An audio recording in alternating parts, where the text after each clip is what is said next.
हिंदुस्तान को जीतने के लिए मैं अफगानिस्तान को दांव पे नहीं लगाऊंगा। मैं समझ रहा हूं शहंशाह, लेकिन सवाल यह है कि आप जाएंगे कैसे? मराठा फौज ने आपका रास्ता रोक रखा है शहंशाह। सामने देखिए हुजूर, सामने देखिए।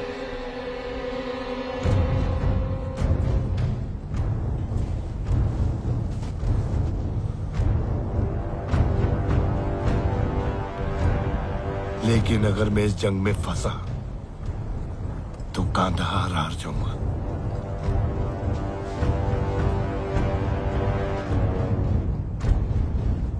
ठीक है, अगर नहीं जा सकता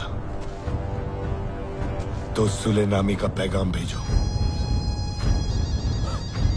अब ये इतना सब कुछ सुलेनामी के खातिर किया? नजीब, मुझे सदाशिव के साथ सुलह करनी है। इंतजाम कर।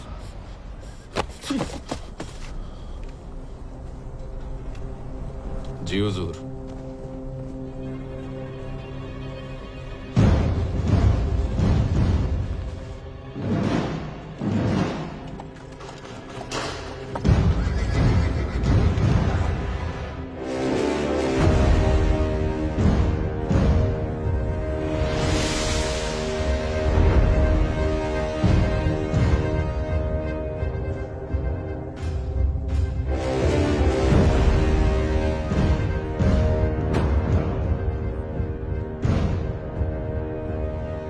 शहंशाह अफगानिस्तान दुर्रे दुर्रानी अहमद शाह अब्दाली, श्रीमंत सदाशिवराव भाऊ पेशवा।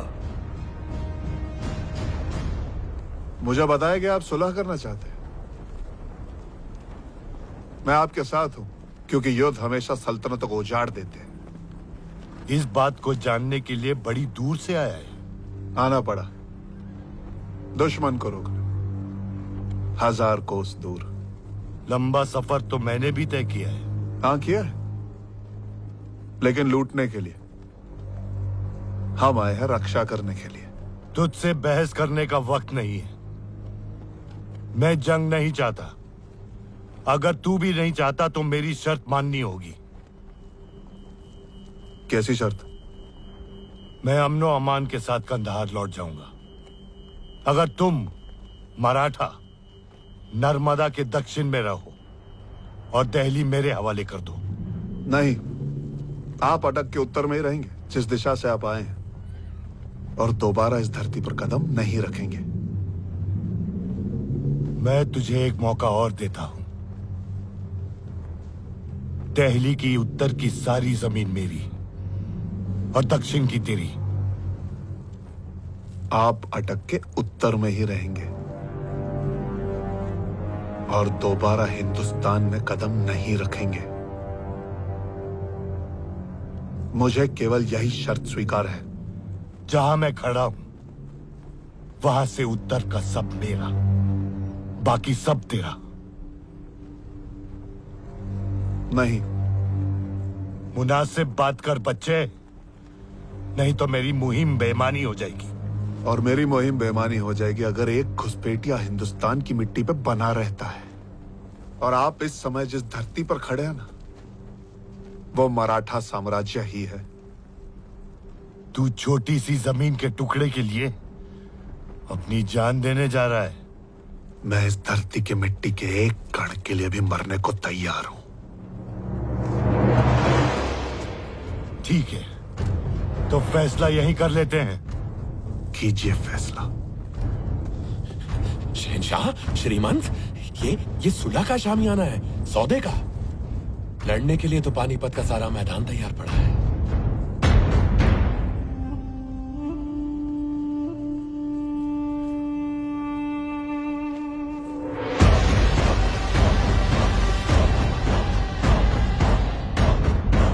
अब पहले हिंदुस्तान,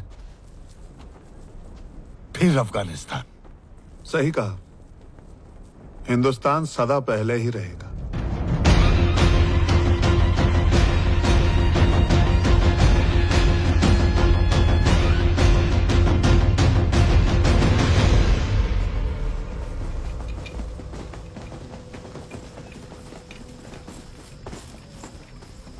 खबर है कि मराठा कल जंग के लिए तैयारी कर रहे हैं। उनकी फौज 1.25 लाख की है और हमारी है 75,000। अगर हमें जीतना है तो हमें चौकोर व्यूहरचना करनी होगी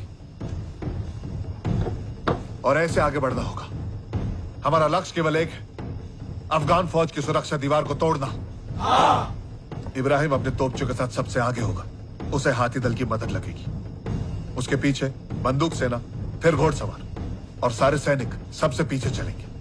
हमारा लक्ष्य एक ही होगा, अफगानों के बीचों बीच घुसकर उन्हें तहस नहस कर देंगे। मेरे बाएं तरफ तैमूर, नजीब, सुलेमान और नवाब साहब के दस्ते तैनात रहेंगे। मेरे बाई तरफ शमशेर, विठल विंचुरकर और दामाजी गायकवाड़। दाएं में शाह वली खान और वहाब खान। शहंशाह। मेरे दाएं तरफ सेना का नेतृत्व करेंगे जंको जी और मल्हार राव जी। हमेशा की तरह मैं पीछे से जंग पे निगाह रखूंगा। एक दस्ता हमेशा मेरे साथ रहेगा। उनके पीछे होंगे नाना पुरंदरे, यशवंत पवार, अंताजी माणकेश्वर। राधक सिंह जी, आपकी 5,000 की सेना मेरे लिए हमेशा तैनात रहेगी। जी श्रीमंत। और मैं बीचों बीच अपनी हुजूरात सेना के साथ रहूंगा। सारे स्त्री परिवार, तीर्थयात्री और सेवक इस टीले पर रहेंगे और उनकी सुरक्षा के लिए सेना की एक छोटी सी टुकड़ी तैनात रहेगी। अपने अपने सेनाओं को तैयार करो।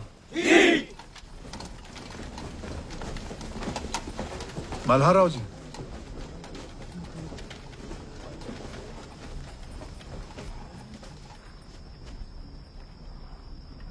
अगर अनहोनी हो जाए तो सारी स्त्रियों को सुरक्षित स्थान पर पहुंचाना आपकी जिम्मेदारी है। काका, आपने सबको उनकी जगह बताई है, मैं कहां पर रहूंगा?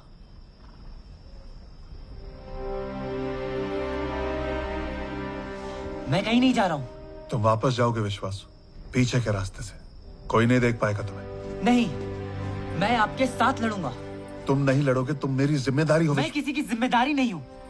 पुणे में मां मेरी रक्षा करती, यहाँ पर शमशेर काका और आप। मुझे अपनी मातृभूमि की रक्षा करने का अवसर कब मिलेगा? हम तुम्हारी रक्षा इसीलिए करते हैं क्योंकि तुम एक पेशवा हो। ठीक कहते, लेकिन अगर आप मेरी रक्षा करते रहेंगे तो मैं पेशवा कैसे बन पाऊंगा?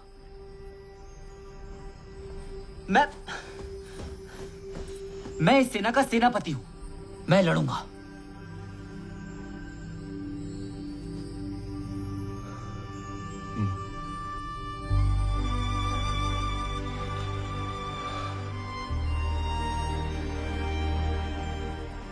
ठीक है,